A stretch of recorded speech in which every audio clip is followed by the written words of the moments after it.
Assalamualaikum warahmatullahi wabarakatuh. Sabahal khair, kaifa halukum? Ustaz Arab, semua murid dalam keadaan sihat walafiat di samping keluarga yang tersayang. Pada pagi ini, kita akan belajar huruf ya dalam tajuk yang pertama, Hayya Nata'aruf. Huruf ya adalah huruf yang kedua selepas huruf lam yang kamu belajar pada minggu sebelumnya. Baiklah, sebelum kita memulakan PDBR kita pada pagi ini, marilah kita sama-sama menadah tangan dan membaca doa penerang hati. Bismillahirrahmanirrahim. Allahumma aftah alaina hikmataka wanshur alaina min khazaini rahmatika ya arhamar rahimin. Rabbi shrah li sadri wa yassir li amri wahlul 'uqdatam min lisani yafqahu qawli. Rabbi yassir wa la tu'assir ya karim. Walhamdulillahi rabbil alamin. Amin amin ya rabbal alamin. Baiklah, sekarang murid-murid, mari kita sama-sama melihat buku teks, buku surat 4 yang di dalamnya ada huruf ya. Ada huruf ya. Baiklah, kita akan belajar huruf ya yang berbaris fathah, berbaris kasrah dan berbaris dhammah.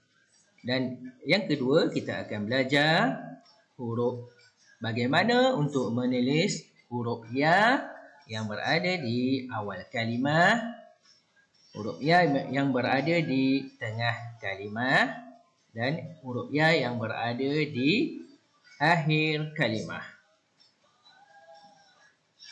Dan dalam muka surat 5, kita akan belajar cara-cara untuk menyebut suku kata terbuka. Menyebut suku kata terbuka, kemudian mengklasifikasikannya dengan beberapa suku kata yang terdapat dalam kalimah yang tertera seperti di dalam buku teks. Baiklah, kita tengok muka surat yang keempat. Kita tengok muka surat 4. Ya berbaris fathah. Ikut saya. Ya. Yadun. Ya yang berbaris kasrah. Yi. Toyibun. Yi. Toyibun. Ya yang berbaris dhammah. Yu. Buyutun. Yu. Buyutun. Seterusnya, di bawah ini ya yang ditulis di awal kalimah. Contoh, yanairu. Yanairu. Contoh yang kedua, ya yang ditulis di kalimah di tengah kalimah. Sama niyatun. Sama niyatun. Seterusnya, ya yang ditulis di akhir kalimah. Kursiyun. Kursiyun. Seterusnya, mari kita lihat arahan di bawah. Astami'u wa umayyizu. Astami'u wa umayyizu maknanya di sini dengar, kemudian kenal pasti. Kenal pasti huruf ya sama ada berbaris fathah, kasrah ataupun dhammah, dan juga sama ada huruf ya itu ditulis di awal kalimah atau di tengah-tengah kalimah ataupun di akhir kalimah. Baiklah, mari kita dengar dan baca perkataan yang pertama. Yusa'idu. Yusa'idu. Apakah baris yang terdapat di huruf ya dalam kalimah yusa'idu? Dan di manakah terletaknya huruf ya di kalimah yusaidu. Kemudian perkataan yang kedua, aisun. Aisun. Apakah baris yang terdapat di kalimah aisun dan juga di manakah terletaknya kedudukan ya tersebut? Seterusnya, kalimah yang ketiga, nasia. Nasia. Baiklah.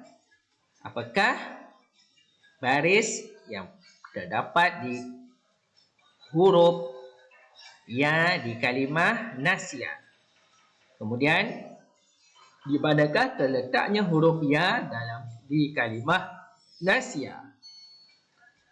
Baiklah, seterusnya kita beralih ke muka surat yang kelima. Di sini ada huruf ya dan juga perkataan yang kamu akan belajar mengikut suku kata terbuka. Contohnya, perkataan baitun. Contoh yang pertama, baitun. Baitu suku kata yang pertama, tun suku kata yang kedua. Baitun. Tengok pengkelasan atau pengklasifikasian perkataan baitun. Ada dua suku kata terbuka di sini, bai dengan tun. Kemudian baris yang kedua, perkataan bun ni yun. Bun ni yun. Okey. Bun suku kata yang pertama, ni suku kata yang kedua, dan yun suku kata yang ketiga. Jadi bila disambungkan huruf atau suku kata tersebut, dia menjadi begini, bun ni yun. Kamu tengok dekat huruf nun ni, tengah-tengah ni huruf nun, di atasnya ada tanda sabdu, syaddah, sabdu, tanda sabdu. Jika kamu lihat di sini di suku kata ni, bun ni, nun ni di atasnya huruf tanda sakin, tanda sukun, tanda mati. Manakala nun di suku kata yang kedua berbaris, nunnya berbaris bawah, kasrah atau kasrah. Jika kamu sambungkan perkataan ini, maka automatik huruf nun di tengah-tengah perkataan ini menjadi tanda syaddah. Menjadi tanda syaddah.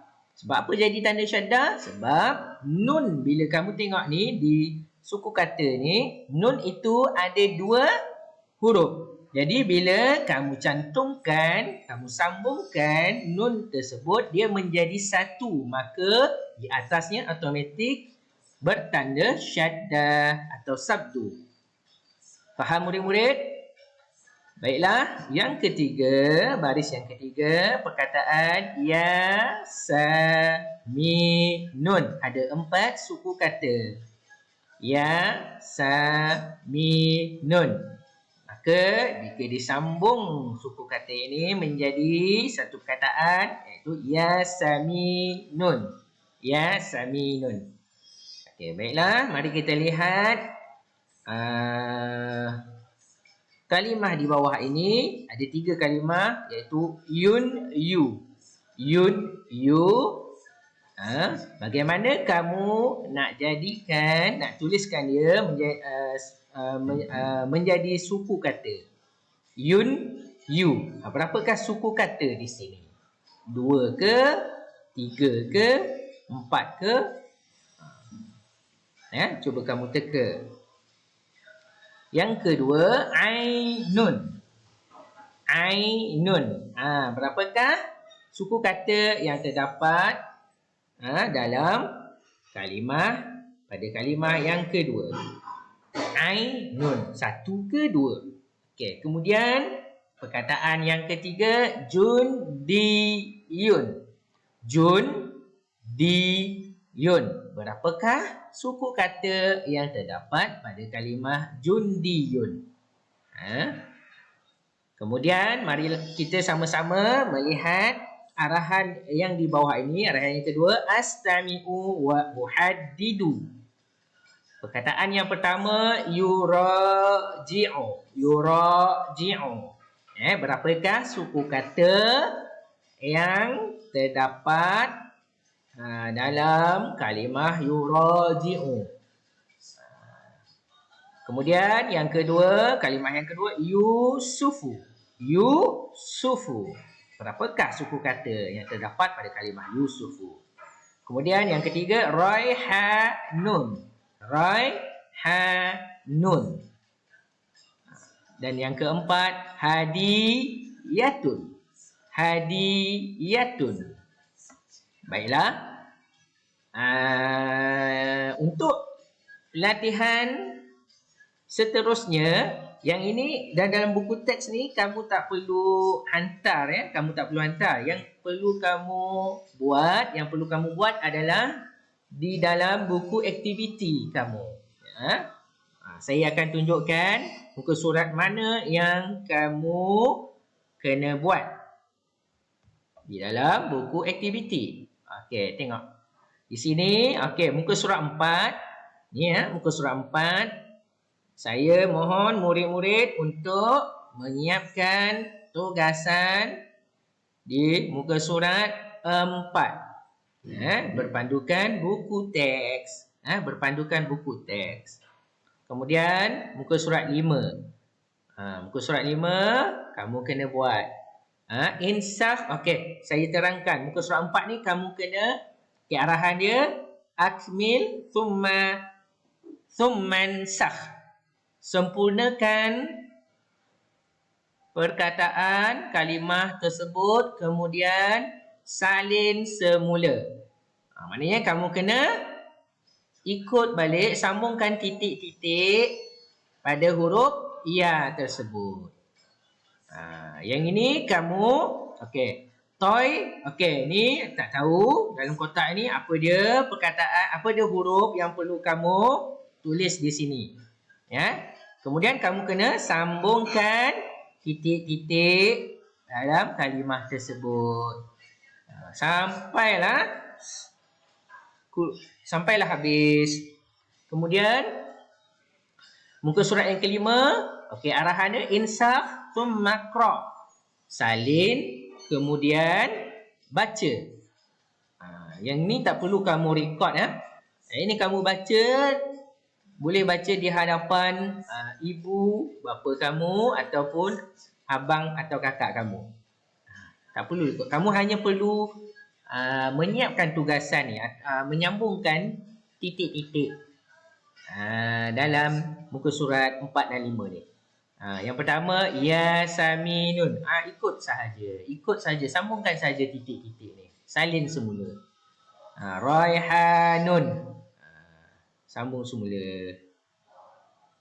Okey, sampailah siap Kemudian hantar kepada saya akan semak. Okey? Okey, setakat itu sahaja sesi PDPR kita pada hari ini, dan berjumpa lagi kita pada sesi PDPR yang akan datang. Syukran jazilan, sekian terima kasih, ila liqa.